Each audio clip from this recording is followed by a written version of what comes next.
ازيكم يا حلوين؟ تعالوا نعمل حاجة كده جميلة.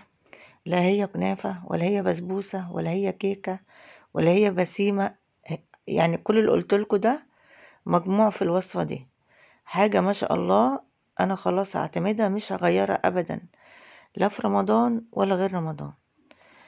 يا ريت اللي يشوف الوصفة دي ويجربها، جميلة جدا، واي حد يجربها يدعيلي دعوة حلوة. تمام كده. الوصفة دي تحفة. هتشوفوا مكوناتها معايا دلوقتي. شايفين؟ ناجحة جدا بكل المقاييس، ارتفاع وطعم ومكونات وكل حاجة زي ما تقولي قولي. جميلة جدا وتحفة ما شاء الله. شايفين الشربات ومفرولة وجميلة، وفرولة وناعمة، وكل حاجة قولي فيها دي جميلة. أول حاجة هنعمل الشربات بتاعنا. هنحط كوبايتين سكر. تمام كده، كوبايتين سكر عليهم كوبايتين مية، نفس الكوباية اللي بتعايري بيها تعايري بيها لغاية آخر الفيديو، آخر الوصفة. تمام كده. بعد كده هنحط نص ليمونة، عصرة نص ليمونة مش كاملة يعني، وفانيليا، ونرفعها مع النار 10 دقايق. بعد كده هنخش على المكونات بتاعتنا. المكونات بتاعتنا عندي شوية كنافة كده أقل من ربع كيلو أو ربع كيلو، مش هاخده كله. وصفة اقتصادية وجميلة جدا. طبعا مطلعيه من الفريزر وتفركيه. انا طلعته طبعا فك شويه، ما ينفعش، لازم هو مجمد. المهم فكيته على قد ما قدرت، وشلت الحاجات الخشنه اللي فيه بالشكل اللي انتوا شايفينه ده اهو. وهجيب نفس الكوبايه اللي احنا عايرنا بيها كل حاجه.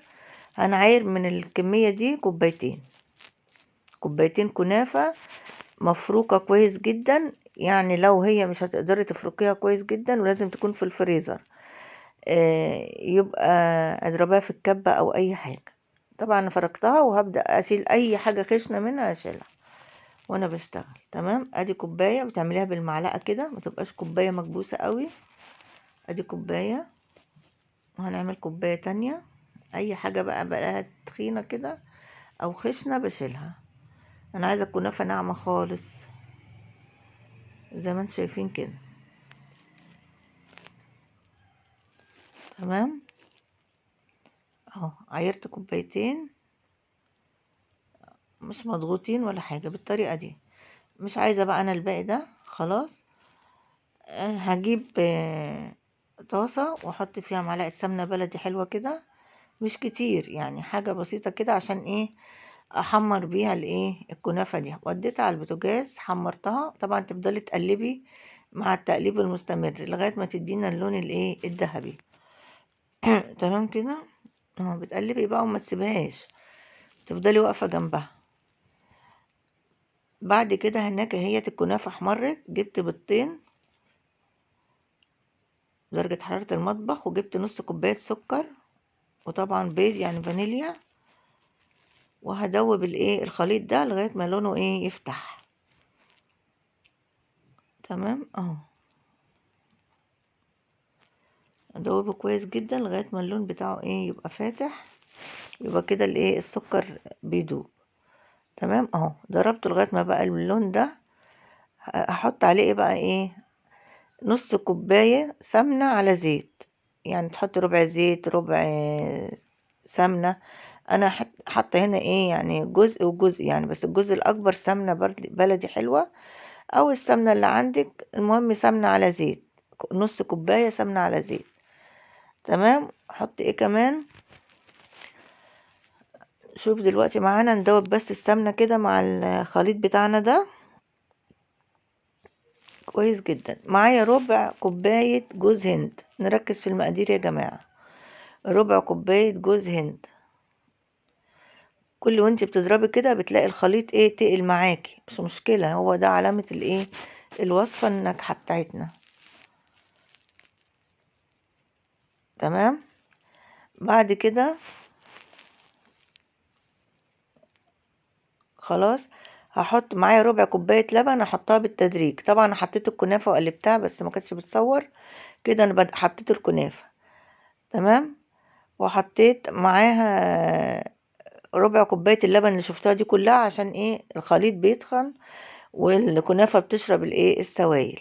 يبقى في الجزء اللي فات ده انا سقطت الكنافة وكملت ربع كوباية اللبن اللي انتوا ايه شفتوها وبس. هي دي المكونات بتاعتنا. هننزل اللي في البولة دي كلها اهو.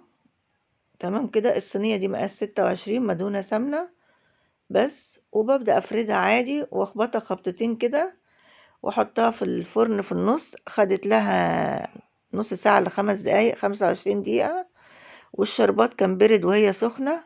هحط عليها كل كمية الشربات، ما تخليش منه حاجة وهي بتشربه. زي ما انت شايفة كده، فضيت دول الكوبايتين اللي كنت عاملاهم، فضيتهم كلهم. هغطيها بقى واسيبها كده ربع ساعة ونرجع نقطعها مع بعض. شايفين يا حبايبي؟ شربت كل الايه السوائل او الشربات. هنبدأ بقى نقطع فيها كده بالحجم اللي انت عايزاه وبالطريقة اللي انت عايزاها. تمام اهو. تقطيعها سهل، وهي صراحة كلها حلوة حلوة في تقطيعها وحلوة في اكلها وحلوة في شغلها. ما خدتش وقت وجميلة جدا اهي.